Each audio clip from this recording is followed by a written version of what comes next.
Nothing has changed college athletics more completely than NIL money. While, unfortunately, Director of Athletics John Weber was unavailable this evening, he's busy hiring a new head coach, which it looks like we hired. We are extremely excited to welcome Kevin Kuhnen. Kevin is both an instructor in the marketing department at CSU and one of the 7 founding board members of the Green and Gold Guard, the NIL collective here at CSU.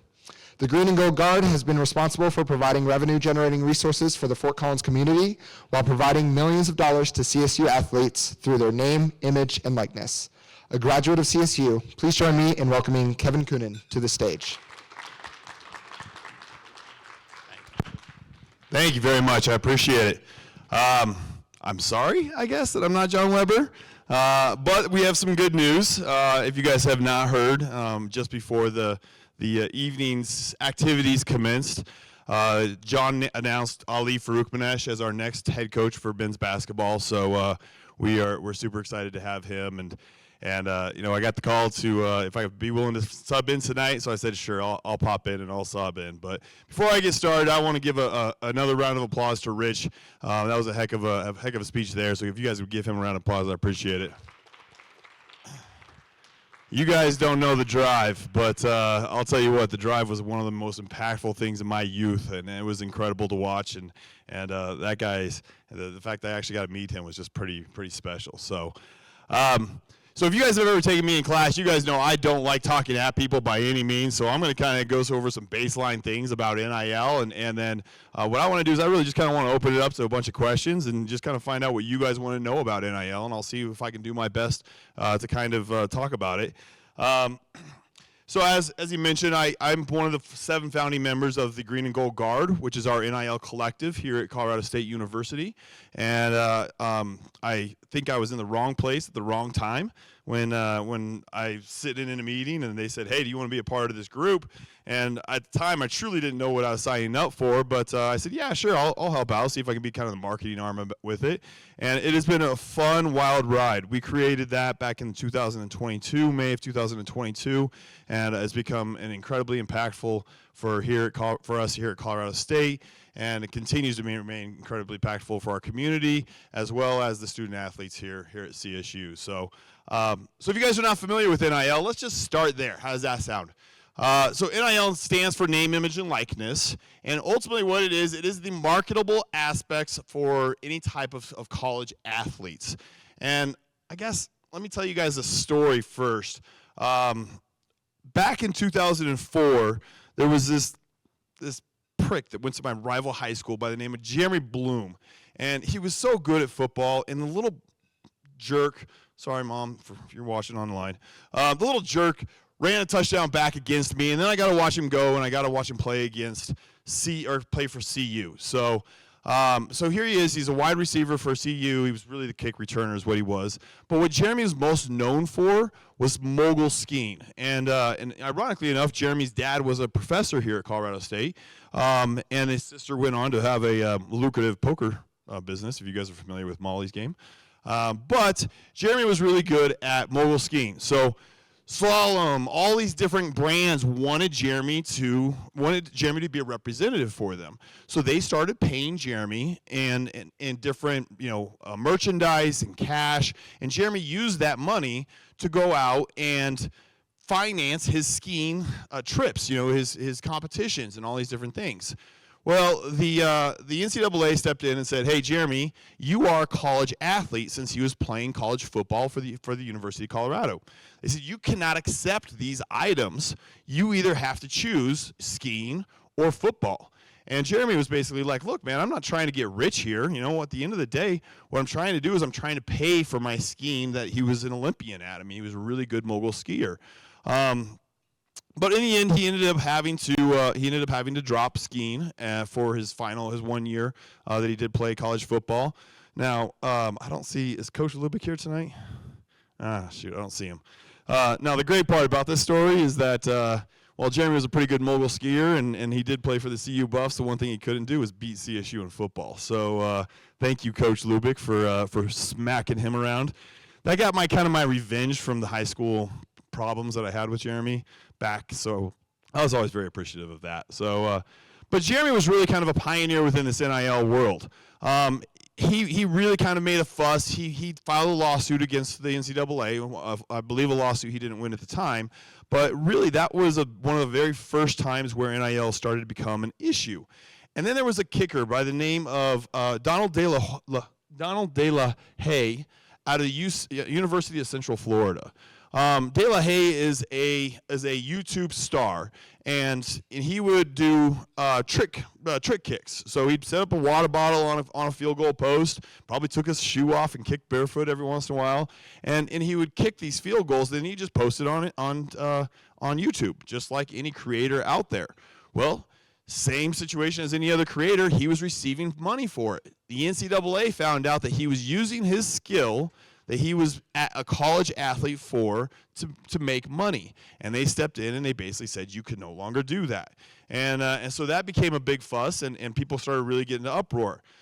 So the whole thing started kind of coming to a crashing halt back in 2021. And that was when, well, actually, let me take a step back. Anybody in here video gamers? Show of hands.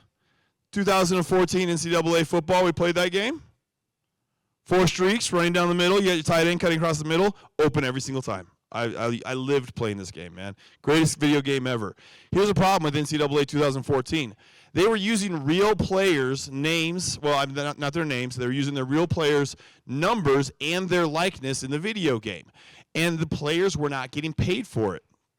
So O'Bannon did a lawsuit against the NCAA that he ended up winning, and the NCAA banned video games from utilizing players' name, image, and likeness within the video games. Thus, NCAA 2014 was the last version of that video game until this past summer when they brought it back. And I have not had the opportunity to play it yet, so I don't know if 4 streaks still works, but it was definitely a fun one. So that was one of the big changing points, and then it all really came to a halt in 2021 when the Supreme Court was hearing whether or not the NCAA was allowed to not if they were allowed to not pay athletes. And from what I was told in several of our meetings with the Green and Gold Guard was the NCAA was not prepared one bit to lose that lawsuit. They truly thought that they were going to win that lawsuit. And it was a unanimous decision by the Supreme Court. They stepped in and they said, you must allow student athletes to be reimbursed for their name, image, and likeness. So this is a 100% tinfoil cap theory that I have.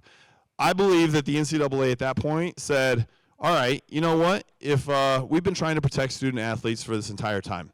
If you're not going to allow us to have or if you're going to allow them to be paid while we're going ahead and we're still providing them full ride scholarships and all the different benefits that student athletes receive, then here's 4 very simple rules. Now, here's the kicker when you start working in higher education, you guys know real well, anything comes out from the NCAA, if you want to change your shoes in the middle of a game, that is a 5-page memo at the minimal that is going to be sent out to each one of the schools to let them know what the rules are about changing your shoes in the middle of a game. When they sent out the memo for NIL, there were 4 rules on 1 page. Those 4 rules were every school must follow the state laws. And we're going to talk about that one a little bit here more in a second. That was rule number 1. Rule number 2, NIL could not be utilized to recruit athletes. You guys think that that's happening to this day? Yeah, it's happening. Let me tell you what. One of my friends said, back in the day, they used to just take the bag of money and put it underneath the table. Now they put it on top of the table. So it's happening. It absolutely is happening. Rule number 3, cannot be pay for play. We cannot compensate purely on athletic performance on the field. This has a little bit of flexibility to this day as things have kind of changed over the last couple of years, but that one's still a little enforced there. We cannot say that you will receive X amount of money if you catch X amount of touchdowns. And then rule number 4 was the schools themselves could not pay athletes directly. And the whole concept behind that was since this was name, image, and likeness, people like Markley Motors, people like Tynan Nissan, they should be the one paying the players for their name, image, and likeness if they're using them in marketing aspects. Make perfect sense. until the collectives came around. And the collectives were started because people basically said, hey, if the schools can't pay the student athletes, we can. And we can go out and we can collect a bunch of money. So here's what, if you guys aren't familiar with a collective and what a collective is, we have, roughly 50 people in this room today. If every single one of you guys wanted to pay an athlete $100, you getting involved with that athlete, trying to get a hold of them, paying them $100, it can be tough. You're going to have to file, tax returns for it and tax papers and everything.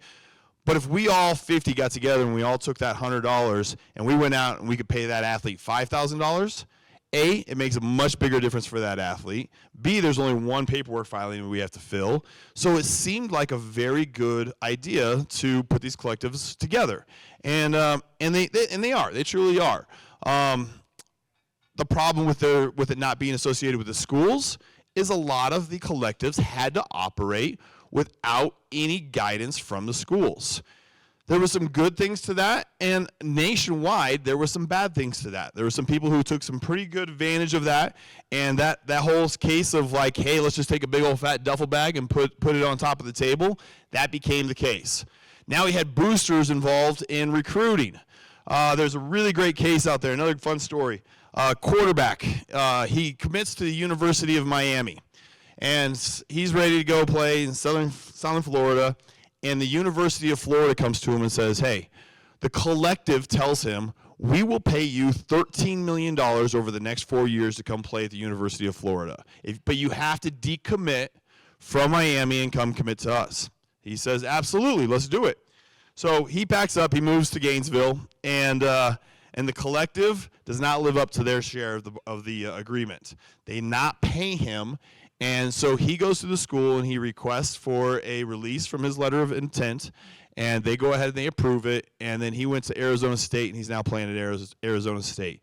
The $13 million was basically monopoly money. It never existed, and they were never planning on paying him. And I think the plan was that they recruited him there with the intent of that money, violation, and they knew they were never going to be able to pay this guy any money. So it became quite a bit of a problem in that sense. And collectives now can be, and collectives still are operating to this day, and they can be an issue in that regards. However, for schools like CSU, a collective became a very important way to become and remain competitive within the sports market. So we utilize our collective here to raise funds for NIL. We use it to distribute funds to the athletes, and we use it to engage our community. So we are a nonprofit, and thus we can engage with the community and all the nonprofits within our community to really help build a support within the community, use our athletes' name, image, and likeness to really help out those nonprofits here around Fort Collins. So it can be something that's pretty special overall in the end. There were a couple of other major business aspects that were created. Well, first and foremost, it is estimated that the NIL industry is now between a $1.5 and a $2 billion industry, and this thing started in July 1st of 2021. So in 4 years, this thing has grown to a $2 billion industry, estimated to a $2 billion industry, and there's no stopping it yet. So where we're at currently with NIL is honestly it's the wild, wild west. We're still figuring things out. That going back to that rule number one is we had to follow the state laws. Makes sense, right? State of Colorado, we have our own guidelines here that we have to follow. Well, the state of Virginia really wanted to be competitive in NIL and in payments of players. So when people started taking lawsuits to the state saying, hey, I should be able to do pay for play. Do you think it was the state's favor to go ahead and rule for that school that wants to pay for play so that they could get better athletes to come and they could get better exposure? Yeah, it absolutely was. So they went ahead and they said, you're absolutely right. You can pay for play.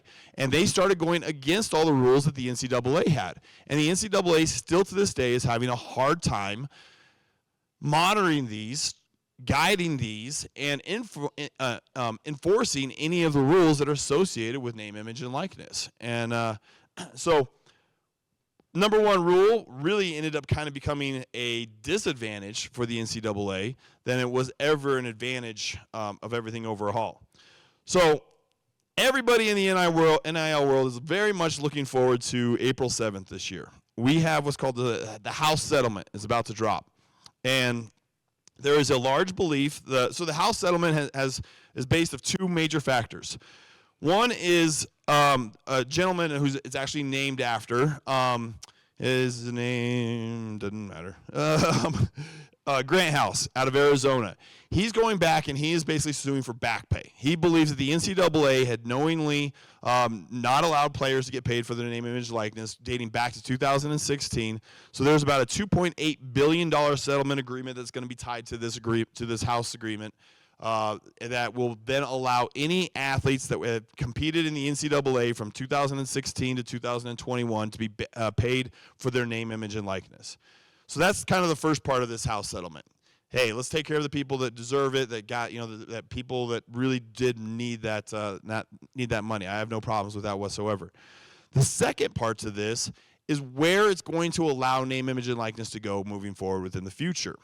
And really what this is going to do is it's going to put roster limits up. So you can only have so many players on a football team. You could have so many players on a basketball team. You can have so many players on a volleyball team. It's going to also create a collective bargaining where student athletes can then go through and they can do collective bargaining with the NCAA and different NIL opportunities to where it can be a little bit more fair for them.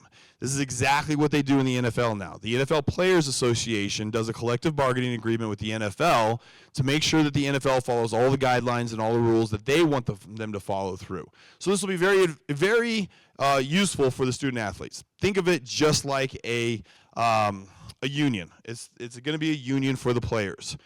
And then the last thing that's going to be able to do is there's going to be an enforcement that's going to be out that they're now going to be able to enforce all the NIL rules a lot more strictly than what they currently have been able to do. And we're all kind of looking forward to that. However, there is a very large downfall to this. I'm sorry, I missed the most important aspect to this. The most important aspect to this is revenue sharing. So NIL will also turn into a revenue share within the university. And what that means is schools can spend up to estimated to be about $20 million, it's 22% of their operating income, $20 million to pay players directly. That means that those players will now be official professional athletes. It also means that they could be brought on as employees. And there's a lot of speculations we could go down as to when you bring them on as employees, are they allowed to have benefits and all these things? And that still needs to be ironed out. It still needs to be figured out. But it will allow the school to start directly paying the student athletes. And we're going to kind of move away. Since the NIL aspect was not supposed to be about pay for play, and it ultimately became pay for play. Kyan Evans. What did Kyan Evans do on Saturday or Friday? You guys remember? Did it again for Memphis. Oh, he made 6 of them, baby. He was draining threes like it was his job. It was beautiful. My 2 beautiful kids are here today. We were accidentally stayed at the Memphis Team Hotel. They were the ones who wrote CSU on the tournament board inside of the lobby. I was so happy. I was such a proud papa. Gosh. So Jalen, or Kyan goes out and he makes 6 threes. His name, image, and likeness, his value in the sport just shot right up that day. And, it was great. We're all cheering for it. We're all super excited, but we're also like, you could miss the last couple too, please. Don't go looking too good. In all honesty, I'm very happy for Kyan. He played a heck of a game, and man, it was fun to watch him just carry that team over Memphis. But that really did increase his value overall. Neek returning to CSU. His value in NIL was extremely high last year. He's a very valuable player to us. So this was really good opportunity overall where the school can now pay these student athletes. Now there's a major problem that I personally have with all of this. That's called Title IX. Anybody in here familiar with Title IX? What Title IX is? It's the ability for equality in sports. Anything that's offered to men must also be offered to women. It's as simple as that. And with the revenue sharing, most revenue generated within college athletics is generated through football and men's basketball.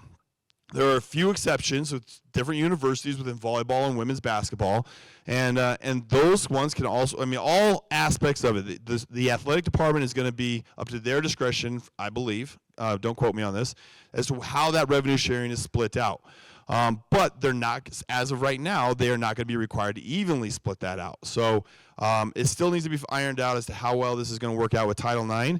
And there are some sports out there like water polo. There's sports out there like track and field that could be getting nervous right now because they're not certain if their sport is going to remain at the schools because they might have to cut cost. Think about this. That's $20 million that the university is not spending now that they're going to have to find a way to come up with to spend to student athletes. That's a big chunk of change, and it can be very, very difficult overall. So that House settlement is going to come out. It's going to drop April 7th, and it's hopefully going to clear up a lot for us. So in this business aspect, since this is business days, NIL has created amazing opportunities for you. If you are interested in going into sports, business whatsoever, there's some really unique opportunities. Agents became a big thing.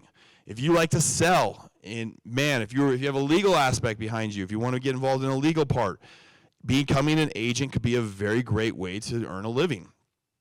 Then we have the collectives. People are getting paid to run these collectives. I know a guy that's getting paid $300,000 to run a collective every single year. I second-guessed teaching when I heard that, to be honest with you. I stayed, don't worry. We also have content creators, social media people. You want to do social media marketing? Look, these people catch footballs and shoot basketballs really, really well. They run really, really fast. They do all those kind of things. They're not great social media people. So people like Travis Hunter has his own social media team following him around, recording things, and then putting the content out on YouTube and Instagram and all these different areas. They need these personal managers and utilize these personal managers. There are NIL consultants out there. There are NIL attorneys out there that you can turn to, that you can get advice from and kind of get guidance from. Here at CSU, we brought on some NIL general managers. These people are going to be responsible for controlling those funds, controlling that revenue share, and managing the roster just like it's a pro team. That's a new position that's been created because of NIL. And there's many, many more. Financial advisors. If you're a finance major in here, I'm sorry, but no, a kid. If you're a finance major, it's a good opportunity for you to get involved in sports that way. Become a financial advisor. I got some chuckles, so I can tell there's some finance majors in here. So yeah, there are different businesses and everything that was really kind of opened up because of this this entire NIL thing. So that's kind of where we're going in the future. That's what's kind of come with the past. In the end, I think that one thing's for certain is, no, just like in business, when you guys go out and you guys get to enter into the world and you get to explore and do what's next, I really do hope that anytime that you're running a business, that you always think about, is this fair? Is this fair for my customers? Is this fair for my partners? Is this fair for anybody that's involved within your business? Same thing within NIL. Can we keep this a fair market to where it does not damper the exposure and the entertainment value of college athletics? Because I was there against Maryland. Yes, it was a travel. There was no doubt of travel. But that was one of the most incredible experiences of my life. My favorite live experience as a Ram fan. And I don't want to lose that. I really don't want to lose that. So that's my spiel. I like I said, I just want to talk. I want to answer some questions. So what questions do we have? You got a microphone we need to bring up? I don't need a microphone. You guys hear me back there? It's for the live stream. Oh. Sorry. Thanks, Eric.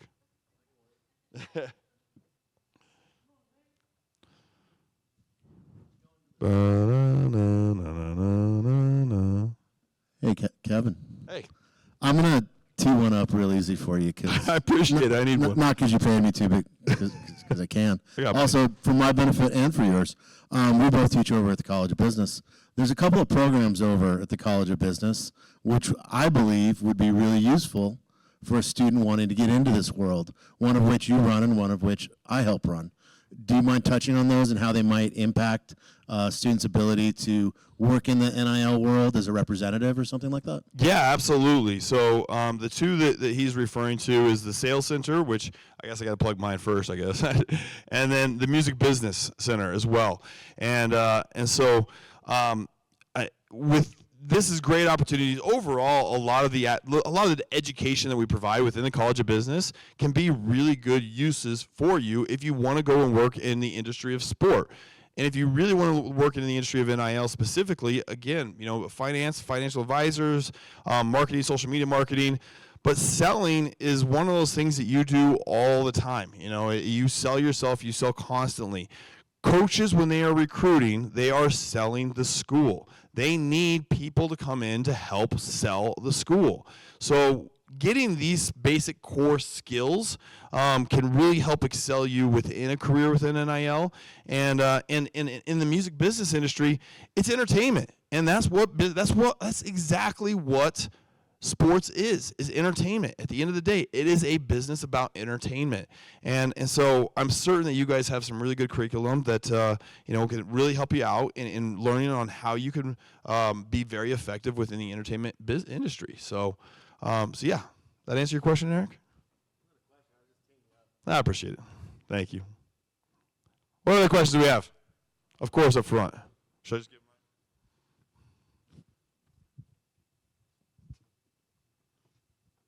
just with all the controversy just around NIL and how much it's changing, if it was in your hands, would you cut it all out? Would you boost it? Would you regulate where it stands? Or where do you kind of stand on that in your own opinion? Oh, gosh. I hope John Weber's not watching this. Let me ask you first. Where do you stand with this? I think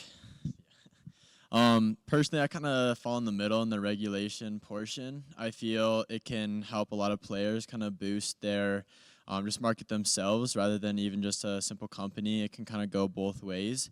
I feel it can also spread and kind of put other teammates down in a way because they're getting all the spotlight and you're kind of overlooking like Casey Evans. Like before, not really much of a player, but after this, he's became a star of the show. And how does that make your other teammates feel that now he's going to get all the recognition and they're going to look over the other teammates that were like feeding him for a shot, setting him up and things like that. So I feel it's a great thing, but it can also be detrimental to a culture and a team. So obviously it's controversial for a reason, so it makes it hard, but I kind of fall somewhere in the middle. I think that was a great answer, and I wish I could just say ditto. I feel very similar to you. I love the aspect that it causes controversy on a team because I got to watch Shadir Sander get sacked a lot this season, and that's because his offensive line wasn't getting paid as much as he was. So, if you're blocking for a guy and the guy behind you is making millions of dollars and you're getting paid $30,000 a year, you're having a hard time finding something to eat at night. They eat a lot. Would you want to block for him? That takes a lot. It's going to depend on what your relationship is with them. I agree wholeheartedly with you. There are pros and there are cons to NIL. It is a great part to get student athletes paid. I really do believe that we do use their name, image, and likeness to sell their sport. The system was not designed to pay sports, and that's one of the biggest ripple effect that has come. So now the burden falls on the university and on the boosters, which ultimately also could fall on the students then as well within our tuition. Tuition dollars don't go to the NIL right now. But all that burden falls on somebody. And so how do we figure out how to make that work? And when the NCAA came in and gave us those 4 rules in that one-page memo, I truly do believe they said, screw you guys. We protected you for this long. Figure it out. This was going to become the Wild Wild West. You guys created this. This is what you wanted, so go figure it out. So I hate it. If I'm being 100% honest, I hate NIL. I hate what it's doing to college athletics. Actually, that's not true. I hate the transfer portal more than I hate the NIL. I think that we need to have a little bit more commitment. I don't think the transfer portal teaches to grit through things and really try tough things when the going gets tough. And I think that there are some more fair ways that we can go about doing that. It also doesn't matter what I care. At the end of the day, nobody cares. John Weber doesn't care what I care. And I know John's feelings on these. I mean, it does not matter what we at CSU think about NIL. The NCAA, it's here. At the end of the day, it is here, and we have to find a way to work with it and utilize it to our benefit. And that's exactly why the Green and Gold Guard was created. And I'm pretty sure I speak for majority of the board members that still remain on the board, where we are not we are doing a job in order to assist CSU. One of the tough parts about being a board member on this is it is 100% risk with zero reward. Part of the rule and guidelines is we don't want to receive any type of benefits from CSU. We're not doing it for that. We're doing it because CSU needs us to. And the board is an amazing group of people. Let me tell you what, 44 years old, I sat down that very first meeting. I started looking around this table, and we got the managing director of Deloitte, Chris Schmidt, great guy, man. God, I love that guy. So incredible. We have founder of Coinstar sitting there, who was then the chief operating officer for OtterBox. We have highly, highly successful people. And they're like, what do you do? And I'm like, I teach college kids. And they're like, why are you here? I have no idea. You guys are way better than me. But then what I realized was I knew marketing, and so I could bring that arm to marketing, and it was really cool. It's been a great experience for me to get to see a business be built and us go through the legal aspects. I have learned so much being on this board and participating in all this. So while it does not matter what I think, it's here to stay. And we have to find a way to work within the rules and do our best to keep it fair. The other fun part is it up there? I'm a 2-time graduate here at Colorado State University. If you guys have ever taken my classes, you guys know I bleed green and gold. I freaking love this university, man. It is my passion. It is my love.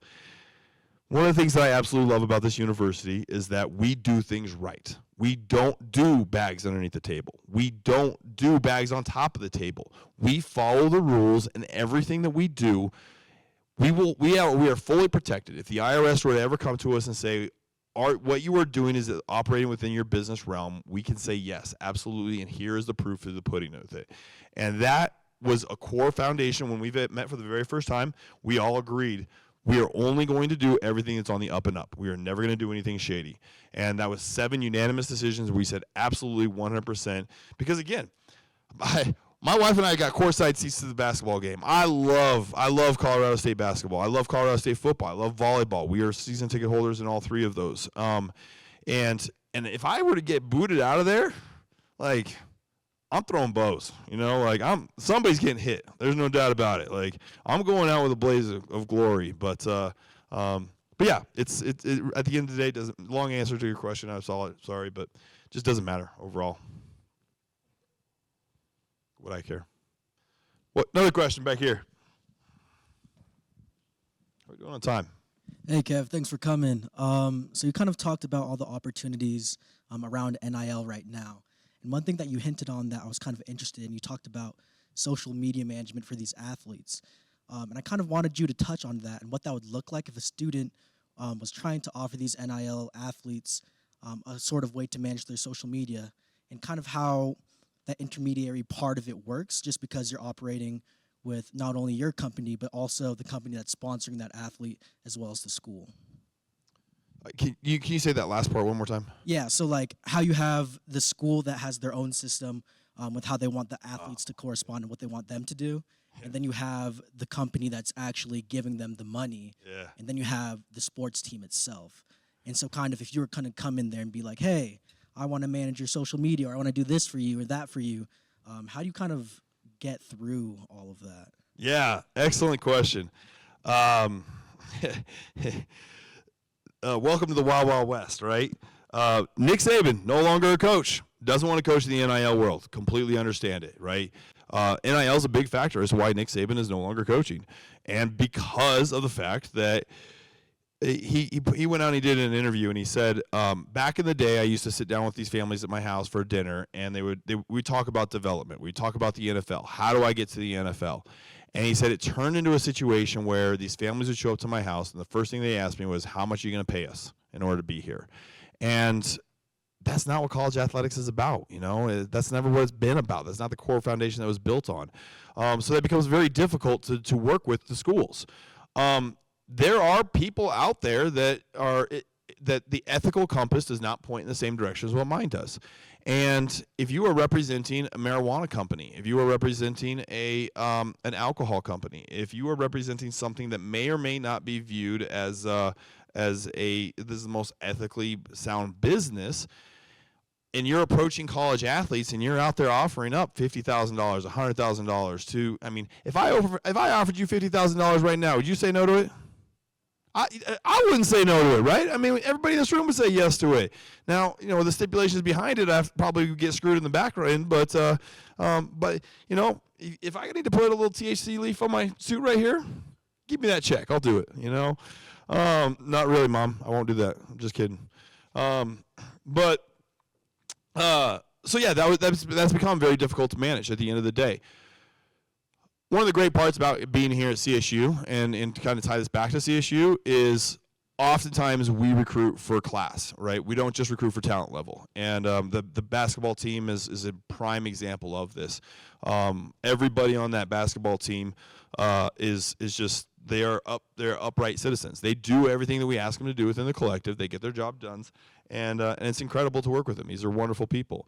And if you ask me, the guy had Neek's elbow, you know, coming to his face. I mean, he deserved that elbow shot. So thank you, Neek, for not getting thrown out of that game.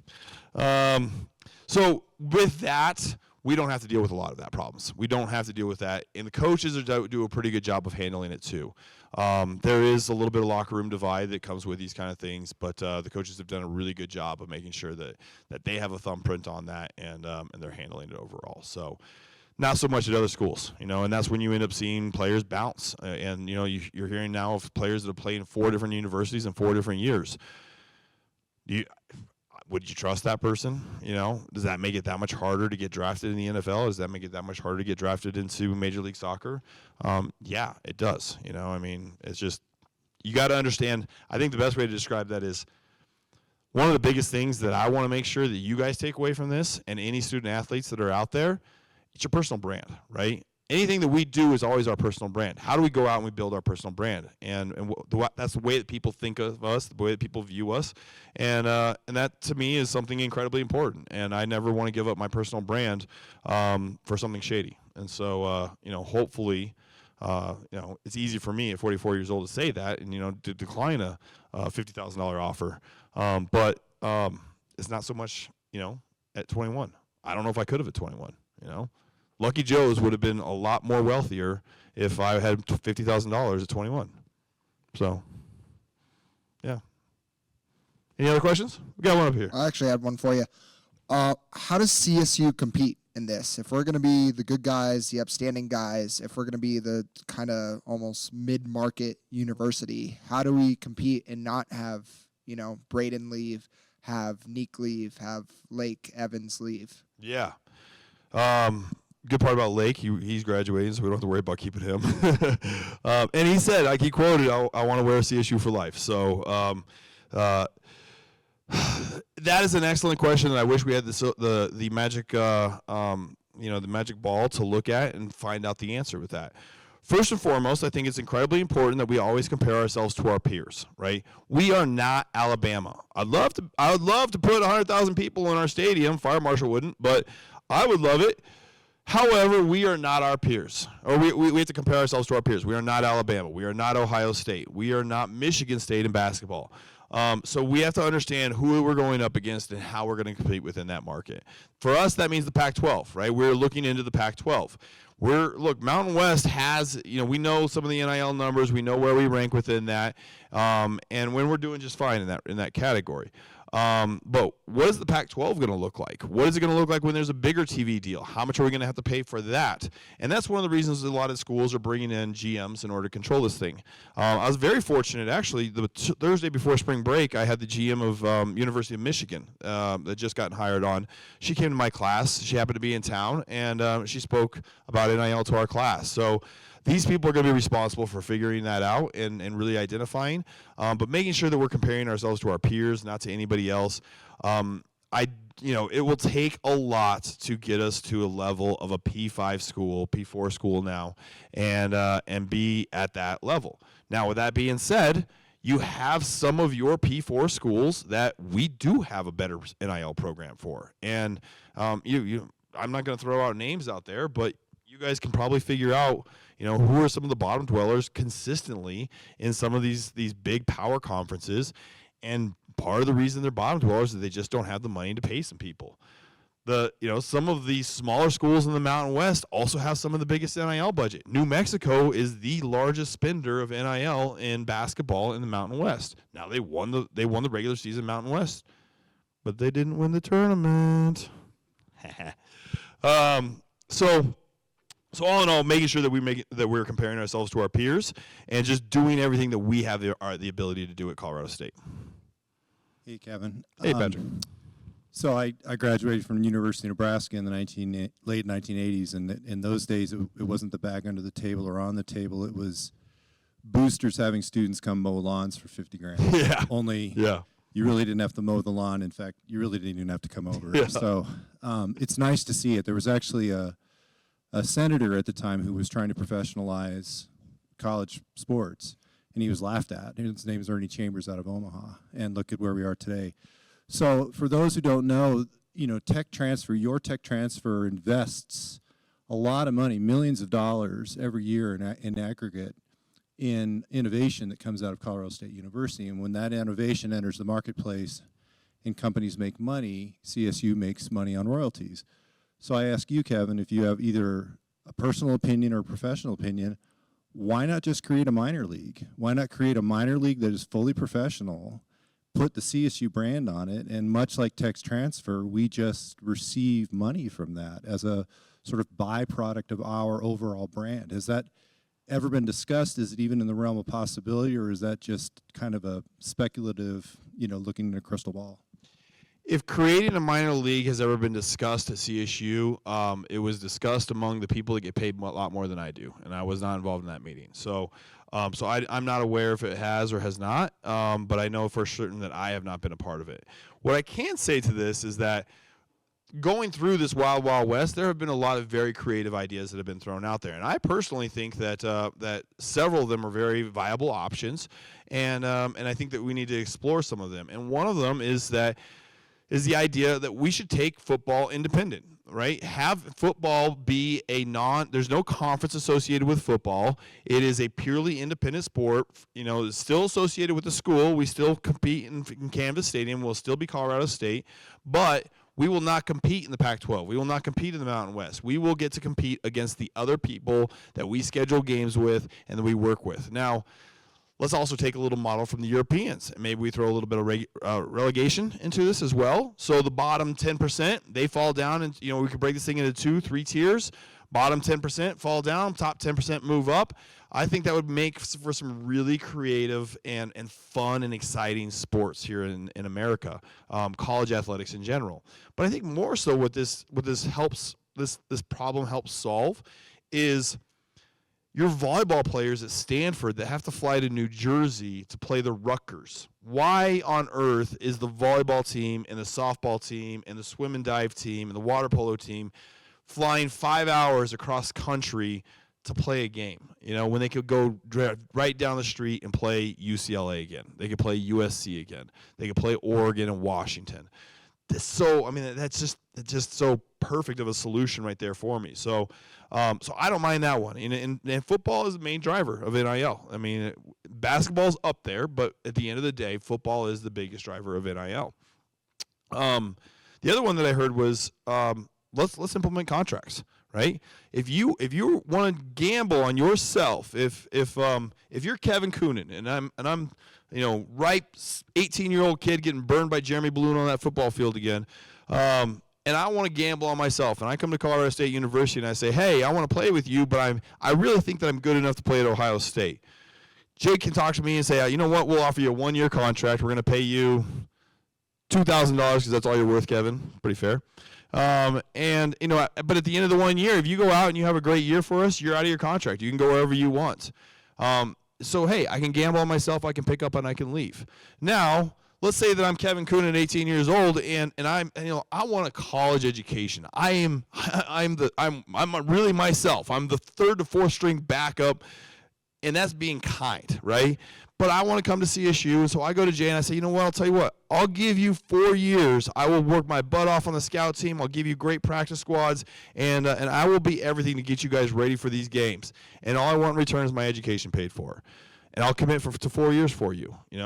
Jay says, absolutely, let's do it. That's a 4-year commitment I have to live up to now. Barring an injury or any type of a major thing that would change that result, I think that could be a successful model as well. So there's a lot being thrown out there, and this is far from over from changing. Their conference realignment could highly be affected by the House settlement here, and what ends up happening within that. So there's some really good ideas. It's just trying to figure out which one's going to work best for CSU. Yeah.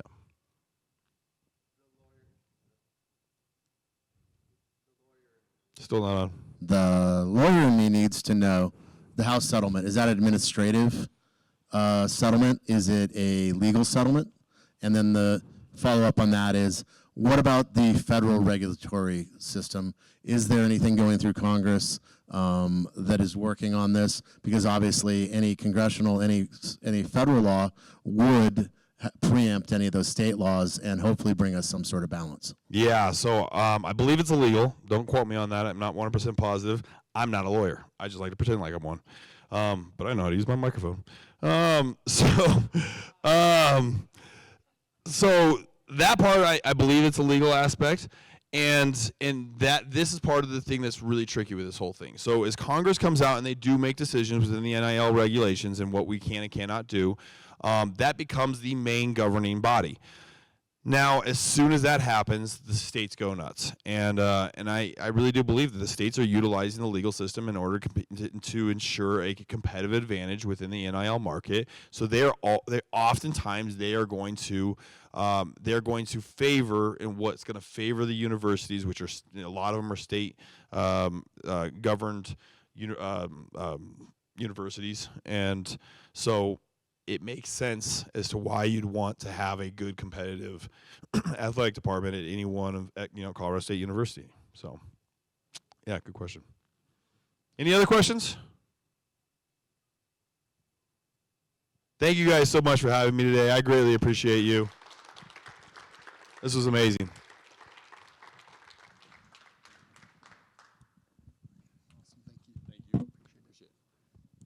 Awesome. Another big round of applause for Kevin. That is impressive